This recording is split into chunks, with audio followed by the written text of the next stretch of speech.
there is a lot of cognitive energy coming from a group of people learning something together, as opposed to the more traditional education where maybe you have challenges, but they are not real. They are made up by your teacher. As opposed to this approach, we always work on real challenges, because I think there's so much energy that could be funneled to solve some real problems that, it would be... Because we have them. Like, actually, you don't have to come up with new ones. Actually, it's just seeing what's out there and then putting our efforts into solving the already existing ones, no? Yeah.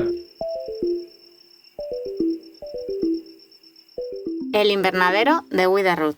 Conversaciones inspiradoras para hacer crecer tus ideas. Con Beatriz Segura y Andrea Dos Anjos. Más sobre nosotras en wetherroot.com.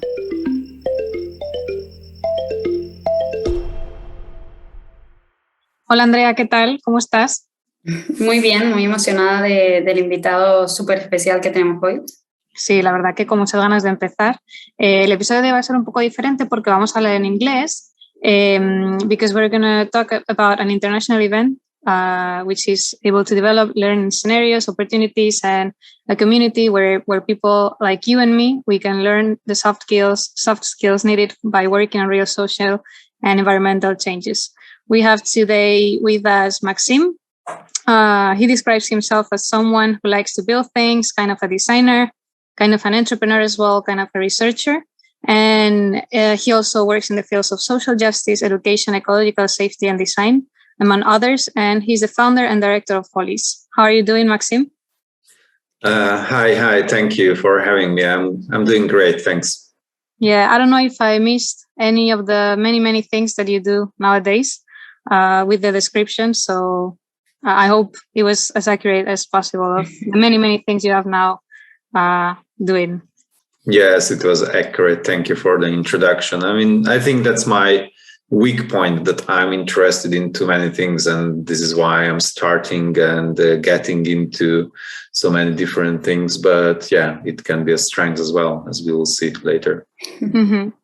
Yeah, we always start the podcast with a question to our guests, and we always want to ask you if there's anything you can share with the audience of something that has inspired you lately. It can be a book, it can be a person, an activity, or a song, or anything. So if you have something in mind that you can share with the audience to kind of like break the ice before we start the conversation. Right. Well, something very recent that inspired me or made me excited, that I started to swim again after like 1.5 years of a pause because of the COVID. So it was yesterday, and I really enjoyed swimming because it always gives me uninterrupted time in the swimming pool to think through things. This is a environment where you don't have any distraction. You're just swimming. And I really enjoy this feeling that, you can go so deep in your thoughts that you even forget how many laps you did already. So this is one thing that inspired me or made me excited in the recent past. But I also could mention a book that I've just finished to read. It's a book from a Russian writer. His name is Victor Pelevin. I don't know whether you heard about him. He's a very popular Russian writer. And I just read his book with the title Love for 3 Zuckerbrins. Zuckerbrins being this kind of merge of Zuckerberg and Sergey Brin. So as you might think, it's about our life in the digital space. How do we spend like almost our life in digital spaces, and what does it mean for our existence as humans? So it's a very interesting futuristic novel by Pelevin. So, wow, sounds amazing. Yeah, we're going to write it down as well in the comments for people if they're interested in checking it out. And we're definitely going to check it out. It sounds super interesting. When we were presenting you, we said that you are the founder and director of Holis School. And tell us a bit more about what is Holis School and why is it important for you? And yeah. Right. So, the blur that is on our website says that Holis is an interdisciplinary learning community that works on the most critical ecological and social challenges of our times. So to get into this blur, I would explain what each part means. Interdisciplinary. I think this was the main idea or the main drive when I started Holis in 2014 to provide a platform at that time for students, where students from different universities, different professions can work and learn together. Because I realized at the time that there are not so many opportunities for students to, for a designer to work with an economist or a sociologist. So we established Holis to provide this opportunity for students, but nowadays also for professionals with many years of experience to learn how to be a member of an interdisciplinary team, how to work together in an interdisciplinary setting, and what is the power of interdisciplinary work in terms of tackling these challenges that we are experiencing today, social and environmental challenges. Mm-hmm. I would also say that one important aspect of Holis pre-COVID is that it's place-based, meaning that we always go to the places where the challenge is presented. So you should think of, like, for example, 2 years ago, there was a challenge in Portugal, in south of the Portugal, that this region of Odemira lost a lot of inhabitants. They just, moved from this region because there was no work. So it was quite depopulated, and this was the challenge for Holis, like what an organization that recently moved there, what this organization can do to turn this trend. Mm-hmm. And we weren't working from our desks on this challenge, but everybody who was part of this Holis workshop or Holis summer school, as we call it, moved there to this part of Portugal and spent there 10 days. So this is the place-based aspect, and I think it's very important to be as close to the problem, to be as close to the challenges as possible, because this is how you get very valuable insights on the challenge, and this secures a possibility for you to come up with good ideas. And the third aspect of Holis is that we are always working on real challenges. So this is the topic of each year of Holis is coming from our partners who determine like what challenge do they experience and what challenge can Holis work on to help them to come up with some ideas. And this project-based education or project-based learning comes from the thought of no waste, meaning that there is a lot of cognitive energy coming from a group of people learning something together. And as opposed to the more traditional education where you have, maybe you have challenges, but they are not real. They are made up by your teacher. As opposed to this approach, we always work on real challenges because I think there's so much energy that could be funneled to solve some real problems that, it would be... Because we have them. Like, actually, you don't have to come up with new ones. Actually, it's just seeing what's out there and then putting our efforts into solving the already existing ones, no? Yeah, and even if you can't solve them because, Usually we are working on problems that the academic literature called wicked problems, meaning that, it's really hard to solve them because there are so many interconnected parts, but you can get some ideas like how to make the situation better. So I wouldn't use the word solving because it can be misleading. You can't solve these problems, actually. You can just, move it a bit to a more positive direction. Yeah, and for this reason is so interesting the interdisciplinary team and the people that you came to Holis school, I think. Yeah. Because you're based, Maxim, you yourself are based in Budapest, but the project is, there's other partners, as you said, but they're from other countries. There's like in the region of Hungary, there's the Visegrad countries. I'm sorry, the life. Tell us a bit more about the Visegrad countries. Right. So yes, I'm based in Budapest right now, but I wasn't always based here.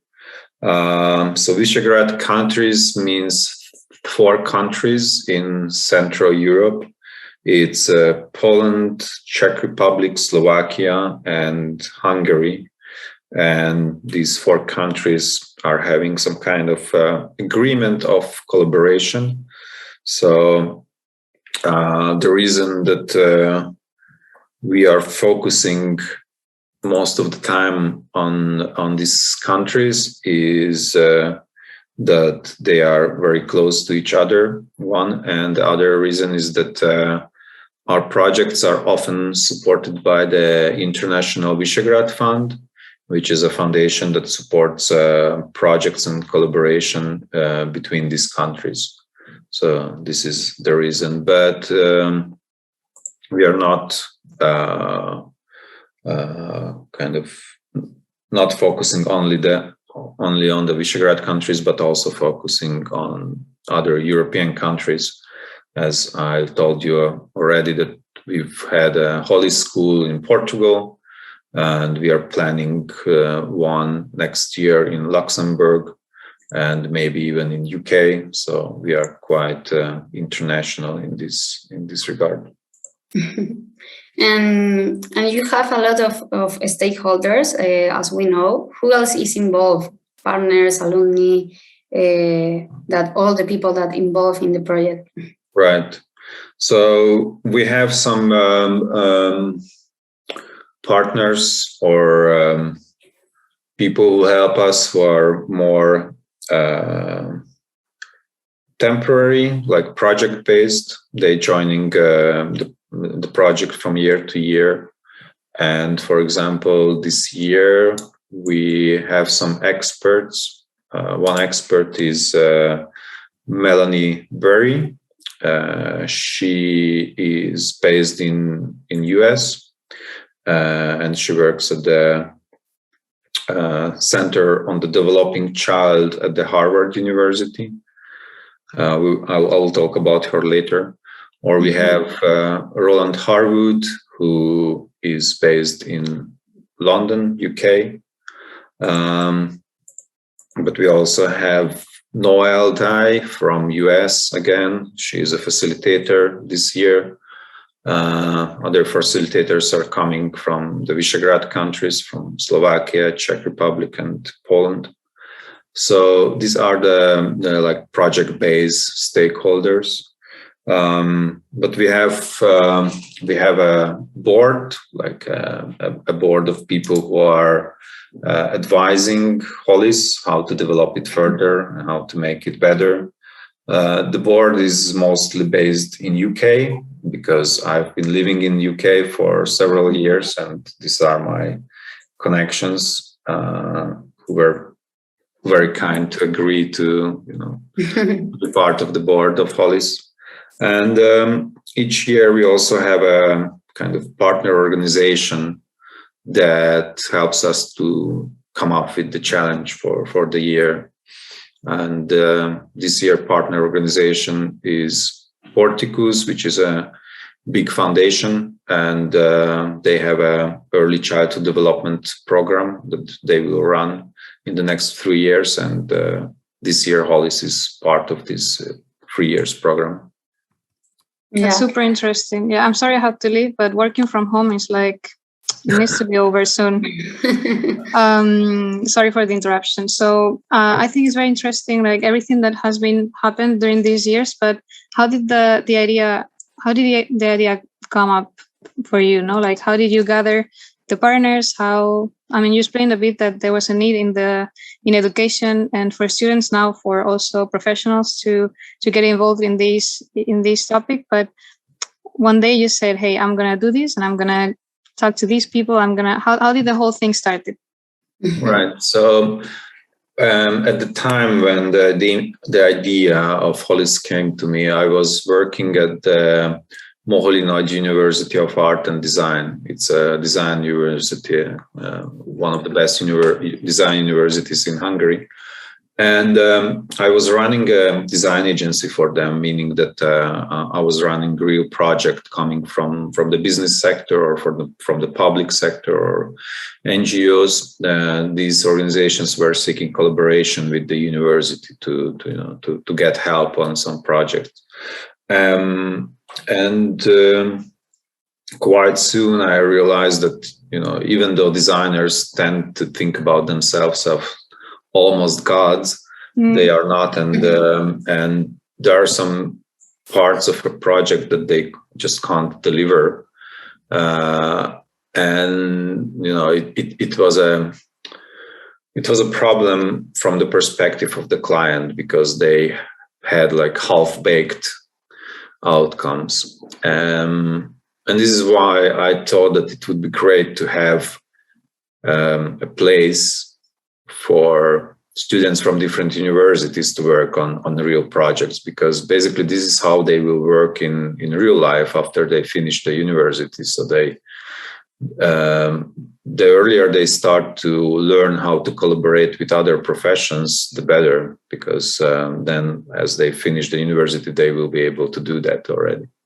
So this is how the idea came. And in that very year, I was visiting Helsinki at the Aalto University. We had like an exchange program, and at the Aalto University, I just learned that the Aalto University was doing my small idea on a very large scale, because the whole university is basically 3 universities merged together. It's a University of Design, University of Engineering, and University of Economy. They just merged these 3 universities, and they had this incredible program called International Design and Business Management, IDBM. And they just did what I had like small thoughts about. They did it already for several years, like having companies bringing real challenges to the curriculum, and then they had a kind of project-based learning course for the students from these 3 universities. So this is how, like, I had kind of positive feedback that probably this idea but this is happening somewhere else, no? Like so it's not like a stupid idea. So others, no, definitely. And as you were saying, like I was thinking as well, like this is something that can be applied to any major nowadays. Like it's not only in design that is isolated from other majors. Like I think like the interdisciplinary working together can bring a lot of good, and not only in design. I mean, is your field, that's why you say it, but in other fields as well, no? Like how important is that? Well, Helsinki saw that it made sense for them to merge the universities into one. So that kind of like gives us a lot of information. Exactly. And it sounds maybe easier than it is in real life, like, putting different professions together and voila, they are working together. But it's not that easy, because I think like always when you merge things or put different things together, it's always like how they connect. Like you have to zoom in to the connection part and make sure like it fits properly. It's almost like, in the carpentry, the joints of two pieces of wood, it should be very precisely designed and manufactured so it like fits, because if there is something that's not as it's supposed to do, it won't fit together. And basically this is what we see more often in this kind of interdisciplinary project.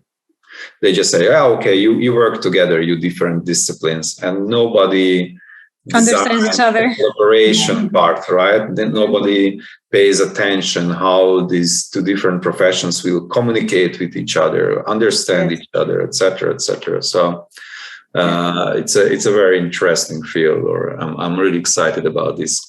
That's a challenge in itself, no? Like the challenge that Holis work every year, but then the challenge of merging all the profiles together. And we know that you're working now on that, now developing all the program and all that, and I'm sure it's very, very challenging. So and how, I don't know, like how work the empathize with the other people, like the perspective of other people really is interesting and is challenging, of course. Like you have to be an active listener, which yes, first of all, and then everything else. Yes, exactly. Yes. And you said like the participant in the Holis programs, they work together, they learn skills on like working on a real social and environmental challenge. But how do you come up with which ones to work? You said that the partners are the ones offering, but is there like, I don't know, like an order, like you start from something and then next year has to be something different? Or how do they come up with the challenges themselves then to bring them to you? Okay. So it goes a little bit the other way around. We are focusing our energy to build connections with people or organizations who are having similar mission or share similar values to us. Basically, we are trying to grow the network of these activist kind of people and organizations who want to make a change in the world, a positive change in terms of social justice and environmental safety. This is what we think is important to work on, not on profit and these kind of things. And and we are having conversations with these organizations. It's an organic network in terms like, people just recommend us to meet someone else because they know that this organization is doing something very interesting in, let's say, Portugal or Spain or whenever. And we just start a conversation, and very often the conversation ends up in like, you should come because we have this challenge, we have this problem here, and we would really appreciate a fresh perspective or some fresh ideas because we are stuck, or we don't know, or even we know, but maybe you can just support us with so many participants, so many brains to work together on this challenge. And basically this is how every year a challenge appears that we are working on. So there is no particular logic behind it, except of that it needs to align with our values, with our mission. Yeah. And what if we call Safe Brains? Tell us a bit more about this year's challenge according to this real challenge. Okay, so this year challenge is around the topic of early childhood development. Early childhood means, in this case, the age range from 0 to 3 years old, or in some countries it means from 0 to 5 years old. So basically from infancy to the preschool age, right? And what science says is that at this age, the brains of the children develop enormously depending on what kind of activities they are taking part, or what kind of impulses they get from their environment, basically from their parents and from a wider environment. And if a child is growing up in this very critical age in a deprived environment, meaning like, there is no play, there is no love, there is no closeness, etc., the brain doesn't develop in a normal way. The brain stays underdeveloped. So this is like a extremely crucial period from like future perspectives of a person. Yeah. And our topic, or our challenge, is basically focusing on families who live in poverty, who live in need.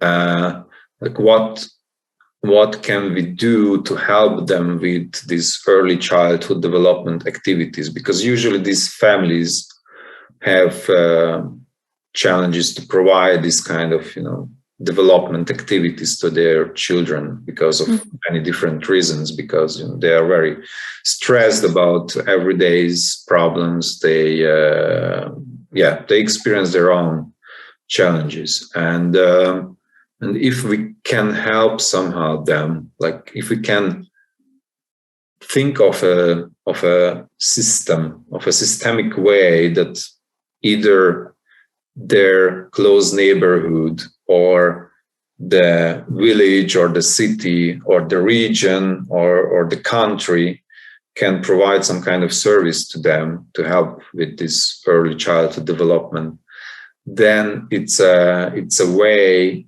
to get the children out of poverty. Because if their brain develops better, they probably will get a better chance to go to, for example, university, or like achieving a better education, or receiving a better education, and thus getting a better job, and then get out of the poverty. So this is the topic of this year. How can we design, or how can we hack a little bit an existing system that maybe doesn't delivers that it should deliver, to make it a little bit better? And we choose a specific geographical region, so we can, again, place-based, so we don't think about it in general, but we will work on a very specific region of Banska Bystrica region, which is based in Slovakia. It's like the middle part of Slovakia, and we have some partners there who will basically help us to understand and maybe even implement the ideas coming from Holis. Yeah, I am particularly passionate about this theme or this challenge because I don't know, some people think that is their fault, that if you can go to the university or if you can do some things, and there are a lot of things to impact in this type of choice, like assistant childhood. For this reason, I think it's really interesting, the challenge of this year. And why is Holis different from other challenge, other learning experience or work models?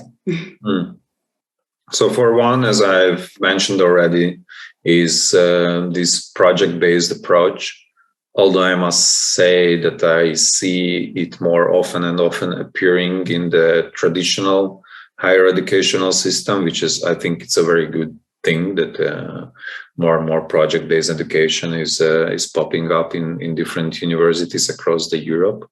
I think ours is special in terms that our challenges are always place-based, meaning like we have a very hot connection with the community or the stakeholders who are somehow connected to the challenge. So it's a very, very real situation where you have you can have interesting insights if you basically talk with these stakeholders.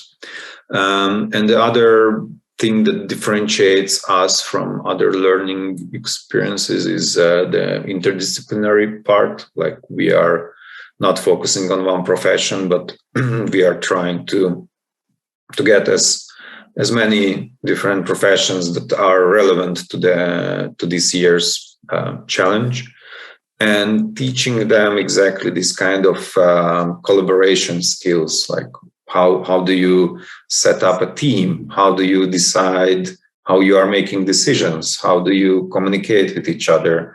How do you treat each other? How do you understand who is good at what, and this kind of thing. So we pay quite a lot of attention on these challenges, because they are like challenge of collaboration. Yes. Mm-hmm. And there have been a few editions of Holis School before. What's different this year? Well, as COVID affected Holis as well as everything else, right? So unfortunately, we had already canceled 2 times the Holis, one in 2020 and even one now, because, well, we tried. We always said, like, let's try and see, let's not give up. We always tried to organize something, but then it just wasn't possible to meet in person. So we finally decided to do the very first online version, or as we like to say, it's not even online, it's a hybrid version of Holis. So there will be a substantial online part where we're gonna learn together using different online tools, but we also planning to have some offline activities, and this will give the hybrid format of this year Holis. So this is the biggest change, which is quite challenging for us, but also extremely exciting. So at the moment, we're still working on the workshop itself, how it will look and feel for the participants. And there are so many interesting questions regarding, like, what makes a good online learning experience, or what makes a terrible one. And obviously, we are trying to avoid the terrible mistakes of others. I think all of us had some experiences in an online workshop or online conference where you just wanted to, or even you even escaped. Yeah, you just said, like, I can't hear you. So there is something with my microphone. Oh, the connection is so bad. Bye. So yeah. So this is the challenge for the team, for the Holis team, to come up with a really engaging online learning experience that basically kind of uses the positive parts of online learning and tries to avoid the negative ones. Mm-hmm. Yeah. Well, it's an example of innovation too. How can and it's like an example, as well, that you're not going to stop. No, like, the challenges are still there, and you're trying to you were trying to do it offline as many times as possible, and then you decided as well, like, hey, we have to do it, so we have to migrate to this new format, and let's see. We have to adapt, right? Like they say that this is the reason that humanity is still existing, that we are very good at adapting. Yes, I think it's a good thing about Holis too. And this year's edition starts on October. Tell us a bit more about the format of it, and what can someone expect from the sessions, and what they'll be doing day by day, according to this difference from the other years. Right. Yeah. So the workshop starts on 15th of October, middle of October, and it will last for 6.5 weeks. So it's quite different from the previous holidays where we had 10 very intensive days working, together every day from morning till evening. So we are changing the format dramatically, adapting to the online environment. And what the participants will experience is that we will have one live session per week, which will there will be different lengths of this session. So we will have some very long and intensive sessions for like 5 or maybe even 5 hours, because we think that some aspects of the workshop need this time and attention and presence. But there will be also live sessions of 2 hours.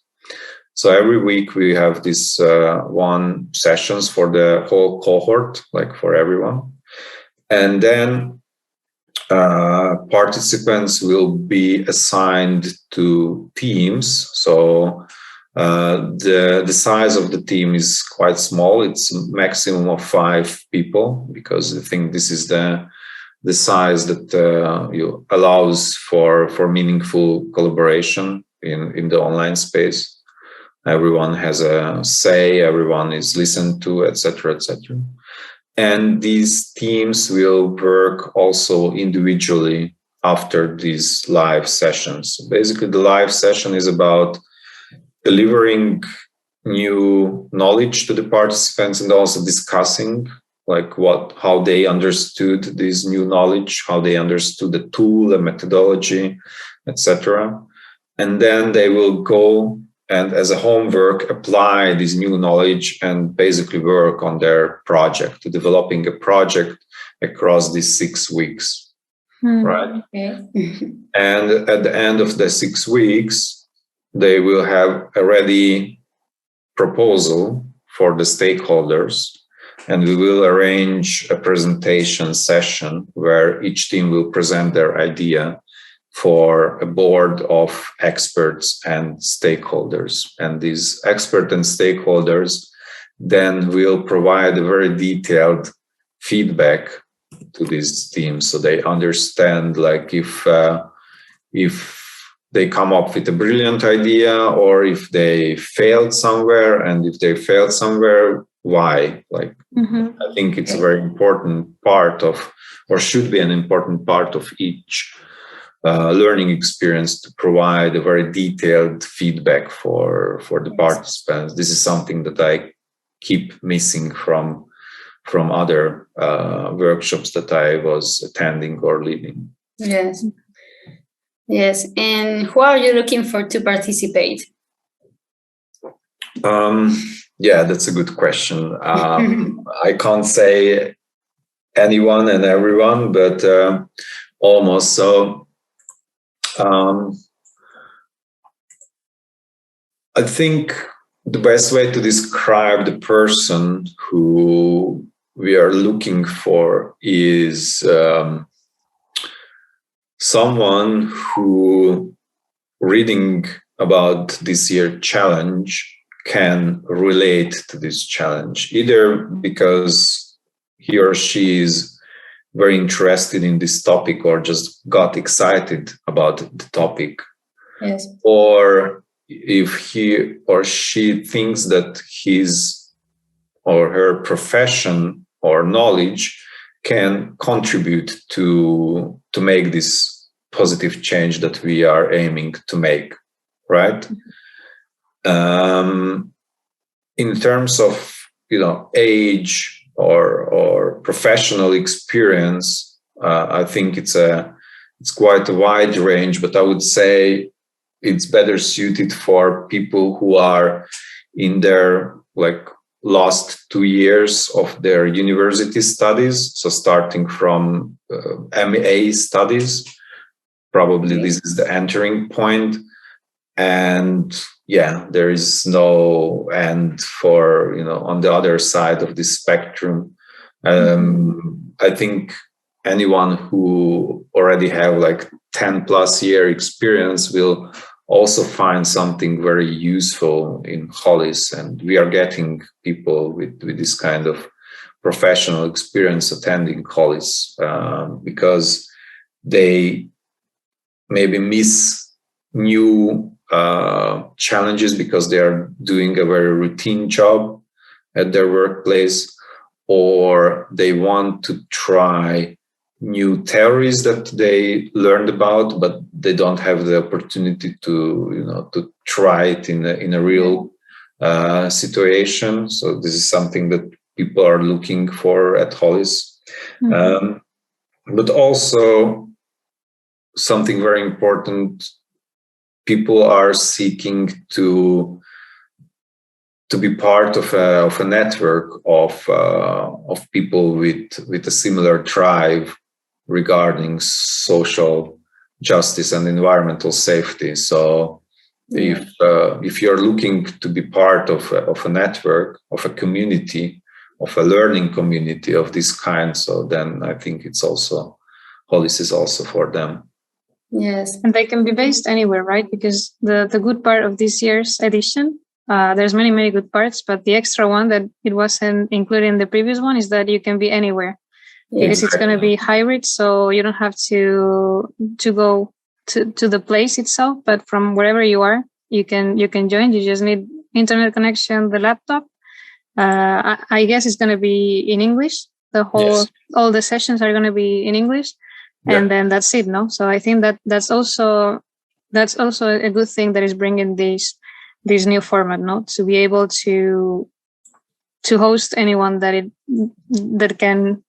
want to be part of it can be in the sessions as well. So that's exactly right. This way, the carbon footprint of the event drops dramatically. We are also happy about this aspect of doing this online or this kind of hybrid way. So you can attend Holis this year from anywhere from the world. It's really cool. And does it cost money? How much? Or yes.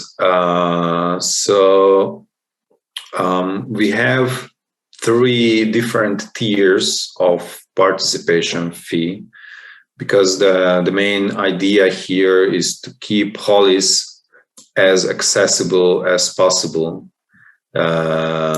So we don't want to exclude anyone who doesn't have money to pay a huge fee. So we have these 3 tiers. We have the first tier, which is for students or unemployed people. And we have a range where people can choose how much they can pay in this range. The range for students and unemployed is starting at 150 euros to 200 euros. Mm-hmm. If you are employed or self-employed, like you're having an income, then the participation fee starts at 200 and ends at 400. And if your participation is paid by your organization, by your company or by your NGO, then the fee is starting at 400 and ends at 800 euros. Mm-hmm. Yeah, so you're kind of flexible as well in that part. Also taking into account everything that we've spoken before, like that everyone should have access to this education, but of course the costs have to be paid. So that's why there's a cost in this. There's much work put into this, and at the end it's education what you're getting. No, it's a course, so that's why it has a price, and as you said, it's flexible from the amounts you said according to your circumstance, but available for everyone to be able to be part of it. Yeah, exactly. Well, it's as you probably know, the educational sector is quite labor intensive. So a lot of people working at the moment developing the workshop. Like we have a team of 5 people working really hard to make the workshop really enjoyable. So it's a lot of investment of time and money. And probably I didn't mention so far, but each team will have a full-time facilitator meaning like one person will always be present for the teams. Like it's not one teacher for the whole cohort of, I don't know, 30, 40, 50 people. But each team will have a facilitator helping them to learn together. So it's also very labor intensive. And to be frank, we wouldn't be able to provide this low participation fees that we are providing at the moment. But we are very lucky to have the financial support of the International Visegrad Fund. So they are supporting financially the program, and this is why we are able to give these lower participation fees. Mm-hmm. Yes. Well, it's really, really interesting, all the conversation, I think. Maxim, we always conclude the conversation with 3 key ideas. You can start with one. I think your idea could be like, why should someone join this year's Holis edition from your perspective, that you have like the background, and I think it would be very cool, like what they're missing, no? Like what are we missing that we haven't been in the previous editions? So why you should be part of Holis? It's really hard because, you know, I know why I am part of Holis, because I'm getting so much energy every year during the Holis that I'm basically, you know, using that energy for the rest of the year. It just, you know, meeting these people that we are having at each year Holis, it just, you know, even if you are already on the edge of disbelieving humanity and getting really depressed about the news that you know, storming on you of world coming to an end and injustice rising, etc., etc. Meeting with these people and having the conversations with them is something that gives you hope, right? Like it's not, you're not alone with your thoughts. You're not alone with your plans to make things better, even in a very small format. But there are many, many, many similar people, and you can meet them. So I think that's one of the, you know, not so obvious, but the most important aspect of why I would apply for Holis if I was organizing it. And you, Bea? Well, I think that was very, very inspiring because like what the year we've passed with 2020 was very hard for everyone. So I think that people can relate to your message as well. Like sometimes you start thinking that what if I'm the only one thinking that there's hope, or what if I'm the only one thinking that I can work for something different than just money. So I think like putting out this out there and like, hey, there's a community and you can also work. The main purpose of Holis as well is working on a real challenge, like putting your efforts into something that can be actionable, like can happen as well. Like that's very inspiring. But my idea would be as well, like how Holis came up for you, and like it was very inspiring for me because it clicked a lot when I left university, or when I was at the last years of university. I felt very disconnected to reality and kind of like my personal passions for my personal aspiration didn't fit to what I was supposed to do after. And I didn't work with any other profiles of students. Like I was working in the business sector, and I studied business as well, and I was very disconnected. And then over the years, like after years, I realized that as you said, like interdisciplinary collaboration, it's key for everything, in the personal sense of the relationship, and also in the professional one. So I would have loved to have Holis in my school as well, or be part of Holis when I was in university, because I think that that's something very missing in today's education. So yeah, that's the idea I would get from the conversation. Yeah, it's really inspiring. Yeah, for me, I think I really believe in the change of the world. from the powerful community, such as Holis, and I really like the interdisciplinary approach to solve these challenging problems. I think it's really important because we are something in common. We are humans, all of us, and this is the point to start, I think, for me.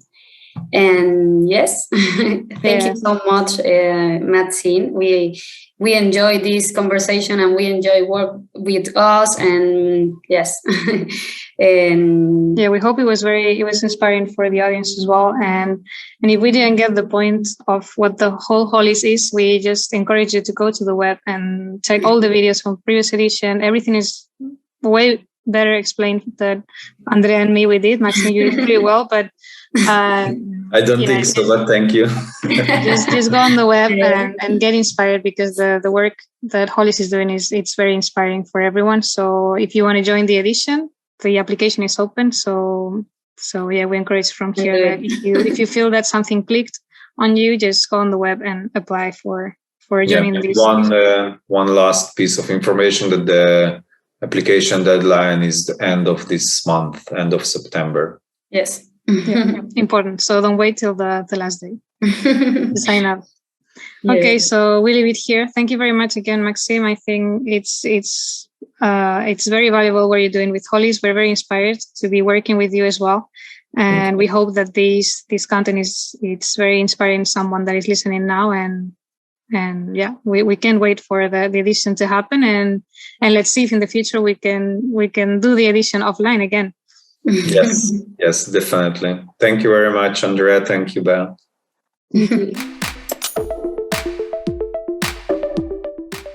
Si te ha gustado este podcast, compártelo. Te invitamos a que nos sigas en redes sociales y te suscribas a cualquiera de nuestras plataformas para no perderte ningún episodio.